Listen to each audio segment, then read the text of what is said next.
ইন্নাল্লাহা লা ইয়াগফিরু আন ইউশরাকা বিহি ওয়া ইয়াগফিরু মা দুনা যালিকা লিমান ইয়াশা ওয়া মান ইউশরিক বিল্লাহি ফাকাদ ইফতারা ইসমান আযীমা।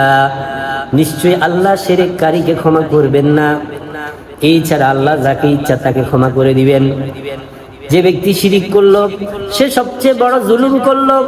আল্লাহ পাক রব্বুল আলামিন কোরআনের আরেকটা আয়াতে বলেন, ইন্নাশ শিরকা লাযুলমুন আযীম, নিশ্চয়ই শিরিক হচ্ছে সবচেয়ে বড় জুলুম। বান্দারে, তুমি শিরিকের মাধ্যমে আল্লাহর প্রতি সবচেয়ে বড় জুলুম করতেছো। কারণ তোমার আল্লাহ তোমাকে বড় যত্ন করে বানাইছেন, তোমার জন্য আকাশ বাতাস চন্দ্র সূর্য সব কিছু তোমার জন্য বানিয়ে দিয়েছেন, কিন্তু তুমি তোমার রবের ইবাদত করো না। তুমি যখন তোমার রবের কাছে না চাইয়া তুমি যখন অন্য কারো কাছে চাও, আমার আল্লাহ খুব কষ্ট পায়।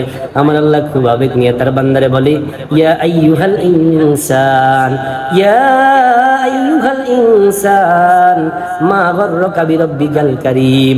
ও বান্দা, কে তোরে গাফিল করলো? আমি তোমার রব, আমি আছি, তুমি আমার কাছে চাও। তুমি কার কাছে চাও বান্দা? তুমি শুধু আমার কাছে চাও।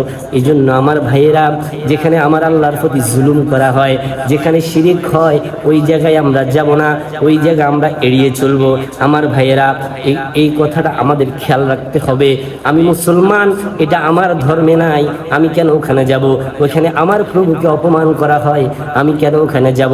এই জন্য আমার ভাইয়েরা, আমরা যে দলের হই, চাই বিএনপি, চাই আওয়ামী লীগ, চাই জামাত, আমি যে দলের হই, আমি যদি মুসলমান হই, আমার কর্তব্য, যেখানে আমার রবকে অপমান করা হয়, যেখানে আমার রবকে ছোট করা হয়, সেখানে আমরা যাব না। ভাই, আমরা এই জিনিসটা আমাদের মাথায় রাখতে হবে।